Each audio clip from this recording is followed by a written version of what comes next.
Hi, this is our adventures. Tara, bye siya.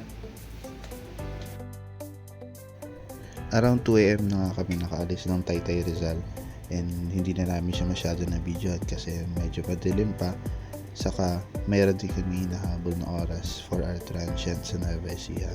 Itong part na to, malapit na kami sa Arco, and inambaga na kami. Tingnan mo nga naman yung sunrise na yan, oh. Napakaganda, diba?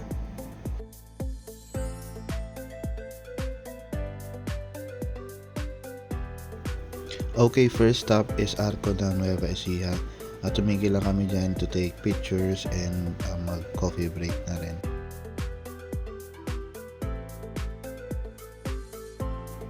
Next stop is Gapan City. Gapan City is kinikilala siya bilang footwear capital of the North. Madami ding mga places dito just like parang vegan, which is the old Gapan. Must visit to Gapan City. Madami din namang establishment na pwede kang puntahan just like the normal cities. Sunod na bayan ng San Leonardo. Dito is sikat sila for rice cultivation, piggery, poultry, vegetable production, and some other commercial fisheries na rin. Ang ganda-ganda ng lugar nila dito. Kitang-kita na yung mountain ranges, Sierra Madre. Then, ang lawak ng mga bukirin nila. Kaya known sila for rice cultivation. Mukha lang siyang mainit din sa video, pero ang lakas ng hangin dyan, malamig yung simoy ng hangin kasi probinsya siya. And we really like yung mountain ranges dahil na dito sa Sierra Madre Mountain Range. Napakaganda, solid, then napaka-presko siyang tingnan, asarap sa mata.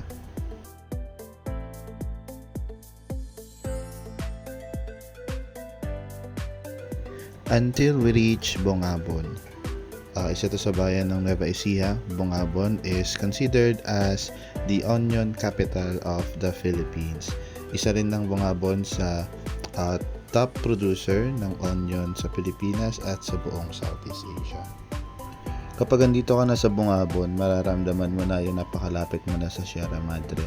Para na siyang nakayakap sa iyo dahil lumalaki na yung mga bundok, makikita mo na sila ng mas malapitan. And ito na yung sa paanan ng bundok. Ito yung paakyat. Makikita mo dito yung I Love Bongabon na yan. Pagdating mo dyan na mag-uumpisa yung Twisties. Ito yung parang Sierra Madre nila sa Bongabon. Itong Nueva Ecija Aurora Road is napakadaming twisties nito. Approximately 70 kilometers from Nueva Ecija, and ang endpoint niya is doon na sa May Baler. Napaka-solid ng view dito. Ang daming mountain ranges, unlimited bundok, clouds and trees. Napakaganda. Until we reach the Labi Bridge or Labi River. Dito sa Labi River, pag dun sa ilalim ng tulay, madami dyang cottages na pwede niyong puntahan. And napaka-relaxing, maraming yung tubig dyan. Ito naman part na to is paglagpas mo na ng Labi River, medyo mataas na siya, elevated. Sobrang hirap ng twisties dito and malalalim yung bangin, kaya ingat kayo guys. Pero tingnan nyo naman yung view, napakaganda, solid, taas-taas namin dyan. Since sobrang lapit na namin sa Transient, dumaan muna kami sa Arco ng Aurora. And we are here sa Vicentes Log Cabin. Napakaganda ng lugar na to. Napaka-close mo sa nature. Meron yung dalawang malaking house, merong infinite pool, and yung tubig na nanggagaling sa bundok, yun yung laman ng swimming pool. Hindi siya nilalagyan ng chemical. Napaka-natural, napakaganda, napaka-peaceful, and napakatahimik ng lugar na yan.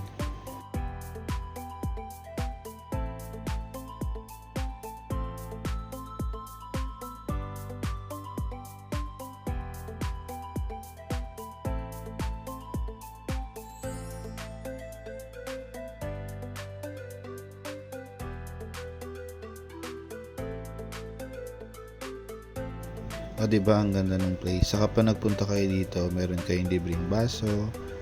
Yan, 12 meron kayong rice cooker, kettle, Joke lang, pero libre naman lahat yan. Free of charge yung mga gamitin yung utensils. May lutuan na rin kayo dyan.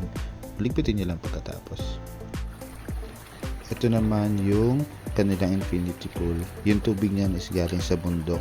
Free flow siya. Nalalaglag siya dun sa baba. Napakalamig yan guys. Napaka-solid. Grabe. So again, this place is Vicente's Log Cabin. Located siya sa Bungabon, Nueva Ecija. Punta na kayo guys. So, paano yan? Next episode mo na ulit. Bye!